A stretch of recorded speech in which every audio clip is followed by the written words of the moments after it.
when we were first married, my parents lived there, of course, in the winter when they were down here from home. But usually in the summer, and we rented various apartments or houses around St. Pete, but a couple of years there when they would go north for the summer, because they'd be gone from June till September, we would go out and move in the farm, because it helped them by us taking care of things. And a lot of times my dad had livestock, and he had chickens, and my mother raised cats and all kinds of Siamese cats and all kinds of things. So and she had her parakeets, about 50 of them in a big cage outside. And so we'd move into the farm and take care of their animals for the time they were gone, and we'd live rent-free, which was a plus to us. So, and then when they came back in the fall, we'd find someplace and rent it, and we'd go live on our own. We lived, oh golly, less than 10 minutes from my folks' farm. Our first house was, and my dad had, so we were over there, for dinner quite a bit, and the boys would go over to see their grandparents, and it was good times. And my dad had, well, before I was married,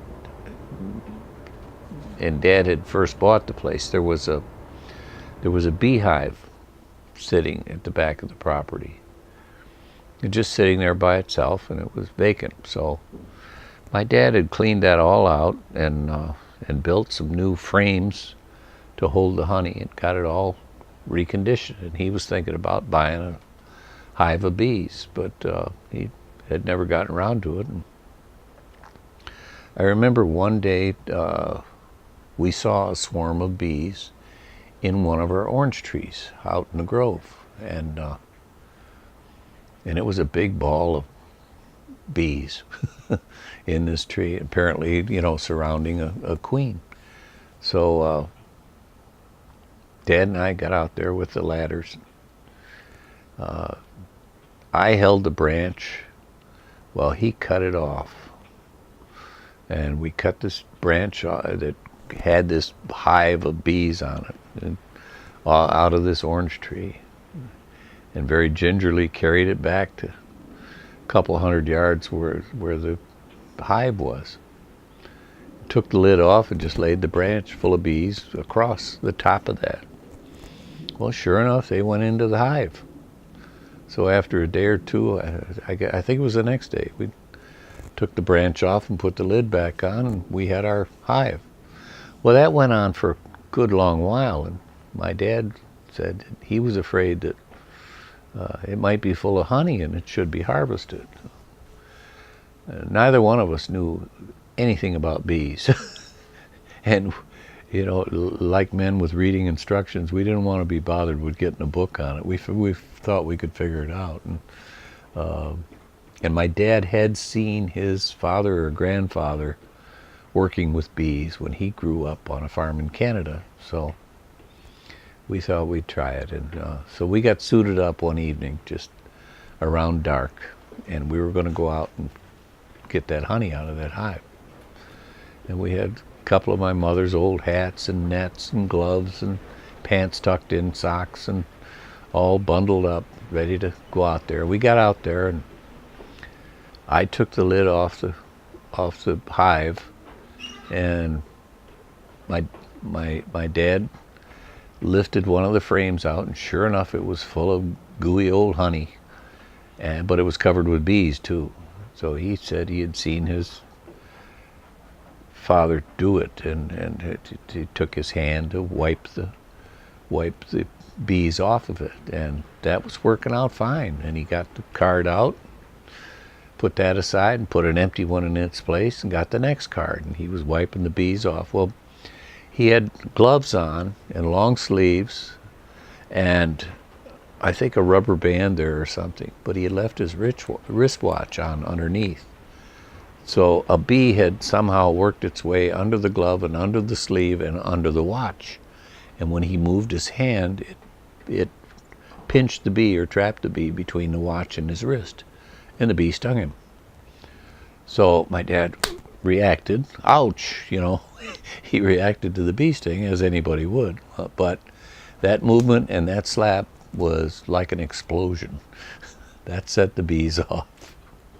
And they started out of there, and they were after nobody but us. And Dad took off running for the water. He figured that would be his salvation. And I kept telling him, don't run, don't run. I was standing in the middle of open yard, and I was just standing motionless. And there were bees all over me. And I could see them on the netting in front of my face. And they were starting to work their way into my clothing. And so I just very, very carefully and very slowly started undressing. And I got all my clothes off, and I think I had a pair of jockey shorts on. That was it at that point. And I was standing there, and I was still covered with bees, but they weren't stinging me. And I just wouldn't move.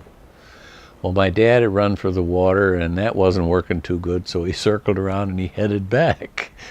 And he ran by up the yard very close to me, and he was being stung all the while.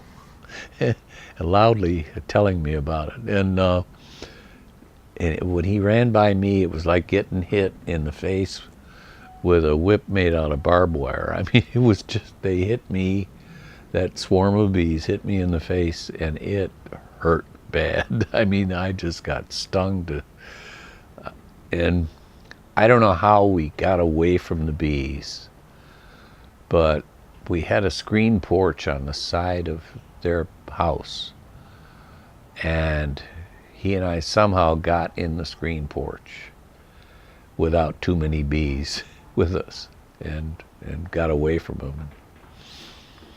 And the upshot of the story is the bees left the hive. They were gone. We did get some of the honey that they left behind, but they never came back. We never had any more bees. I don't think we wanted any more after that. We were both stung, I don't know how many dozens of times. My dad spent a couple days in bed from it. And, I didn't feel too great, but I made it to work the next day. I would guess each of us were stung at least 3 dozen times. I don't know. It was enough to make me sick, physically sick,